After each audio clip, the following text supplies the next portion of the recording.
오늘 새벽 가운데도 이 성전으로 나와 말씀으로 하루를 시작하시는 우리 모든 성도님들을 축복합니다. 오늘의 말씀이 우리에게 능력이 되며 지혜가 되며 삶 가운데 드러나기를 소망합니다. 사람들은 천국만을 생각하고 지옥은 생각하지 않고 살아갑니다. 나는 예수를 믿기 때문에 당연히 천국에 갈 것이라고 믿고 생각하고 있기 때문입니다.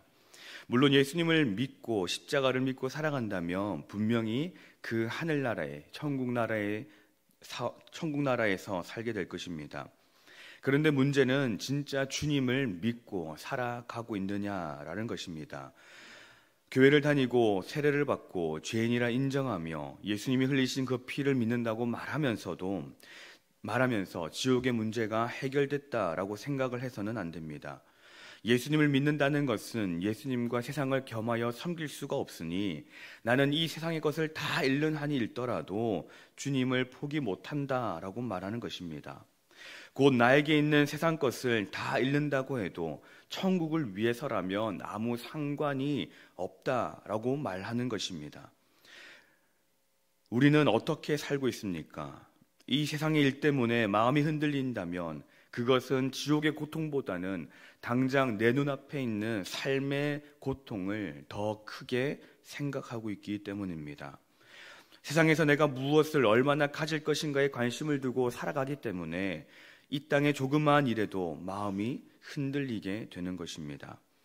성도라면 누가 지옥에 가고 싶어 하겠습니까? 모두가 다 천국에 가며 하나님 품에 안겨 살아가고 싶을 것입니다.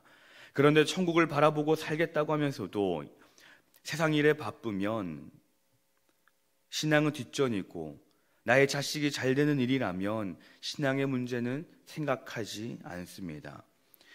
세상이 살아가는 방식 그대로 살아가고 그렇게 살아가면서도 나는 천국에 간다라고 말하고 있는 것입니다. 오늘 우리가 읽었던 다니엘 본문 11장의 말씀은 남방왕과 북방왕에 대한 이야기입니다. 남방왕, 북방왕이 서로의 힘을 가지고 열심히 싸웁니다. 그러다가 화친을 하고 또 그러다가 다시 싸우는 이야기가 반복되고 있습니다. 이 말씀이 우리에게 주는 것은 이 땅의 모습이, 세상의 모습이 그러하다라는 것입니다. 커지기 위해 힘을 기르고 길러진 힘을 가지고 약한 자를 누르는 것이 곧 이 세상의 모습입니다. 사람이 유명해지고 인정받기를 바라는 이유가 있습니다. 그것은 세상에서 힘이 없고 이름이 없는 사람은 언제나 뒤로 처지기 마련이고 무시당하기 때문입니다. 그래서 나도 남들이 알아주는 유명한 사람이 되어야겠다라는 욕심에 빠지게 됩니다.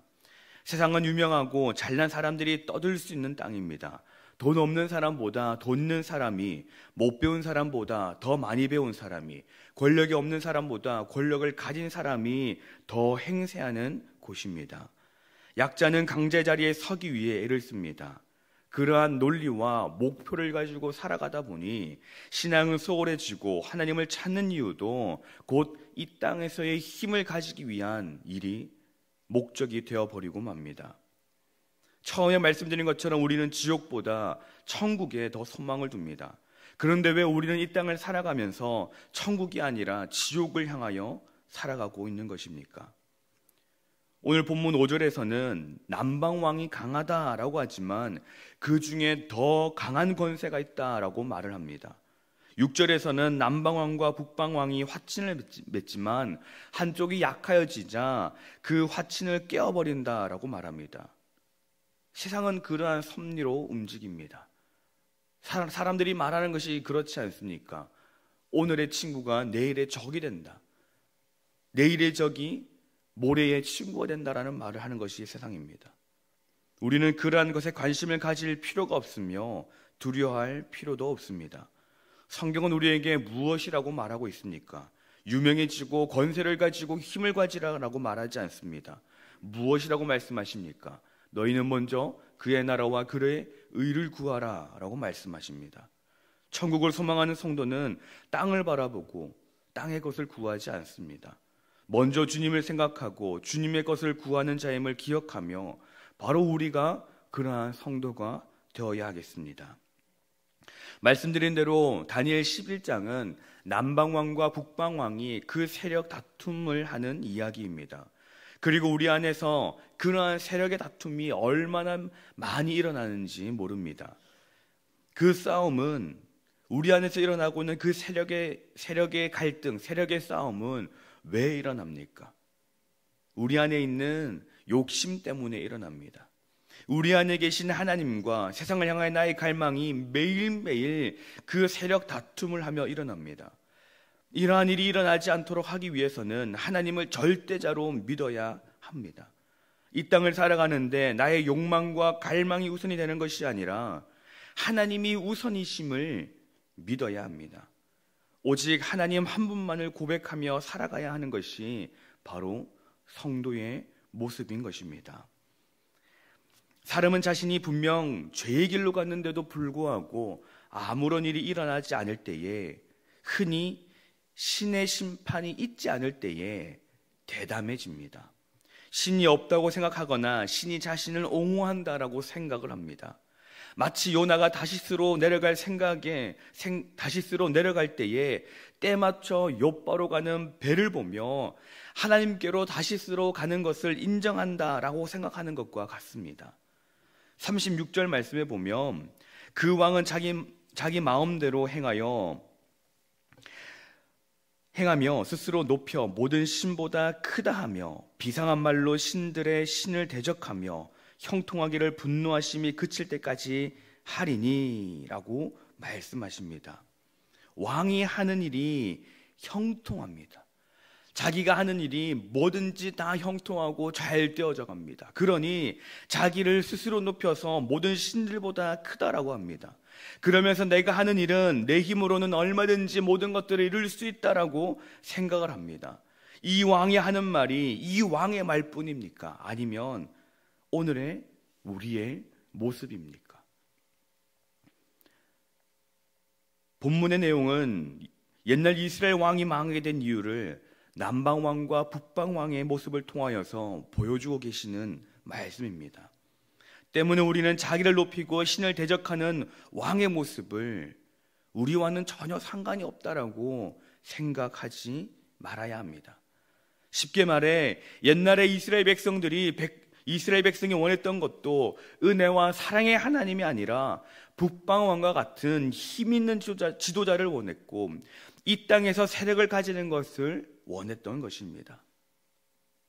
오늘날 성도들은 하나님을 믿는다고 말하면서 하나님을 싫어하는 이중성을 가집니다. 그 증거는 하나님 때문에 기뻐하는 것이 아니라 세상으로 인해 기뻐하는 모습입니다. 그런데 이 땅의 것으로 기뻐하고 이 땅의 것으로 즐거워하면 어떠한 일이 일어나겠습니까? 45절의 말씀을 우리 같이 한번 읽어보겠습니다. 다니엘 11장 45절의 말씀입니다. 그가 장막 궁전을 바다와 영어롭고 거룩한 산 사이에 세울 것이나 그의 종말이 이르리니 도와줄 자가 없으리라. 아멘. 아무리 힘 있는 왕이 아무리 좋은 것으로, 아무리 영화로운 것으로, 아무리 경치 좋은 곳으로 가장 좋은 곳에 궁전과 장막을 세울지라도 종말이 올 수밖에 없다라는 겁니다. 종말이 오되 그것을 도와줄 자가 없다라고 말합니다.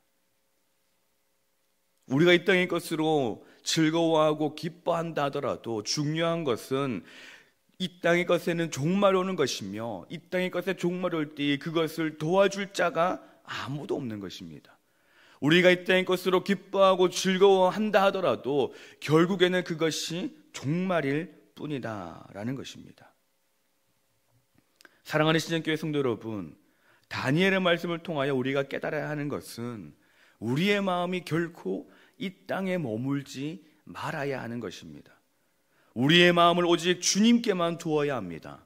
너희는 먼저 그의 나라와 그의 의를 구하라 라고 말씀하십니다. 그런데 주님께서는 이 말씀을 하시면서 너희는 먼저 그의 나라와 그의 의를 구하라 라고 끝내지 아니하십니다. 그 뒤에 무엇이라고 말씀하십니까? 그리하면 이 모든 것을 너희에게 더하리라 라고 말씀하십니다. 이것이 무엇입니까? 그리하면 너에게 이 모든 것을 더하리라라는 그 말씀은 결국 우리가 이 땅에서 필요한 것들, 우리에게 주어져야 하는 것들, 우리에게 채워져야 하는 것들이 먼저는 주님의 나라와 그의 의를 구하는 것이 선행되어질 때에 주님이 채우신다라는 것입니다. 그리고 그것이 이 모든 것을 너에게 더하시라라는 그 말씀은 우리에게 우리가 구하는 것, 구하지 못한 것까지도 주님이 허락하신다라는 그 말씀인 것입니다. 그렇다면 우리는 결국 무엇을 구하며 살아야 하겠습니까? 결국에는 종말이 올 것, 기뻐했지만 결국에는 종말이 올 이 땅의 것을 구하는 어리석은 모습으로 살아야 하겠습니까? 아니면은 구하고 때로는 구하지 못한 것까지도 때를 따라 채우시는 그 하나님을 바라보며 살아야 하겠습니까? 우리는 가장 먼저 그의 나라와 그의 의를 구하며 하나님만을 바라보는 삶을 살아야 하겠습니다. 이 땅에 있는 좋아 보이는 것들, 때로는 나를 드러나게 하는 것들, 때로는 나를 유명해지게 하는 것들, 그러한 것들이 아니라 하나님의 것을 구하며 하나님의 나라를 구하며 주님만을 바라보는 우리 신년의 모든 가족들이 되시기를 간절히 소망합니다. 기도하겠습니다. 사랑과 은혜가 풍성하신 하나님 아버지, 오늘도 우리에게 새 하루를 허락하여 주시고 이 하루를 시작하는 가운데에 먼저 하나님을 만남으로 하루를 시작하게 하시니 감사를 드립니다. 주님, 이 땅을 살아가는 가운데에 우리는 때로는 나의 이름을 드러내고 싶어하고 때로는 나의 모습이 드러나기를 소망합니다. 그래서 힘을 가지기를 원하고 유명해지기를 원하고 권세를 가지기를 원합니다. 그러나 주님은 말씀하시기를 장막 궁전을 바다와 영화롭고 거룩한 산 사이에 세울 것이나 그의 종말이 이를 것이라 말씀하십니다. 주님, 우리가 이 땅을 살아가는 가운데에 이 땅에 좋아 보이는 것들, 강해 보이는 것들, 영원해 보이는 것들, 그러한 것들을 바라보며 살아가는 것이 아니라 오직 주님만을, 영원하신 주님만을 바라보는 저희가 되게 하여 주시옵소서. 우리의 모든 삶이, 우리의 영원한 삶이, 우리의 마지막까지의 그 삶이 먼저 그의 나라와 그의 의를 구하는 복된 삶, 거룩한 삶, 하나님이 기뻐하시는 삶을 살아가는 신년의 모든 가족들이 되게 하여 주시옵소서. 하나님, 태국 단기 선교를 떠난 선교팀을 기억하여 주시고 하나님, 그 선교팀의 발길이 닿는 곳마다, 그 손길이 닿는 곳마다, 눈길이 닿는 곳마다 복음이 드러나며 오직 주님만이 드러나게 하여 주시옵소서. 선교팀의 안전과 건강을 지켜주시고 그곳에서의 사역을 온전히 잘 감당함으로 그곳에서 먼저 하나님의 나라와 그의 의를 구하며 나아가는 태국 단기 선교팀이 되게 하여 주시옵소서. 돌아오는 순간까지도 하나님이 함께 해주시고 모든 어려움과 모든 위험으로부터 지키시고 보호하여 주시옵소서. 담임 목사님을 기억하여 주시고 우리 신년교회를 이끌어가시기에 부족함이 없도록 하여 주시오며 교회와 성도들을 돌아볼 때에 목자의 마음을 가지고 성도를 돌아보며 교회를 돌아보게 하여 주시옵소서. 또한 내주하시는 사모님을 기억하여 주시고 내주하실 때에 기도함을 통하여서 하나님의 뜻을 알고 더 목사님을 잘 내주하는 사모님 되게 해주시고 그 가정 가운데 평안함을 허락하여 주시옵소서. 모든 부교육자들에게도 동일한 은혜를 허락하여 주시오며 목사님을 도와 그 목회를 잘 섬겨나갈 수 있도록 하여 주시옵소서. 우리 신년의 공동체들을 기억하여 주시고 2024년 한 해가 작은 아이에서부터 어르신에 이르기까지 한 마음과 한 뜻으로 하나가 되어가는 우리 신년교회가 되어지도록 하나님 역사하여 주시옵소서. 하나님, 이 시간 가운데에 1000번째로서 주님께 예물을 드리는 손길을 기억하여 주시고 주님 예물에 담겨있는 여러 가지 기도 제목들 가운데에 하나님이 응답하여 주시옵소서. 드려진 예물이 하나님의 나라와 영광을 위한 곳에 아름답고 귀하게 사용되도록 하여 주시고 단 한 푼도 허투루 사용되지 아니하도록 하나님이 함께하여 주시옵소서. 하나님, 더 많은 기도 제목이 있지만 이 종이 부족하여 일일이 다 구하지 못합니다. 그러나 구하지 않는 것까지도 다 하시는 하나님께서 때를 따라 돕는 은혜로서 우리에게 역사하여 주시옵소서. 감사드리며 살아계신 예수님의 이름으로 기도드립니다.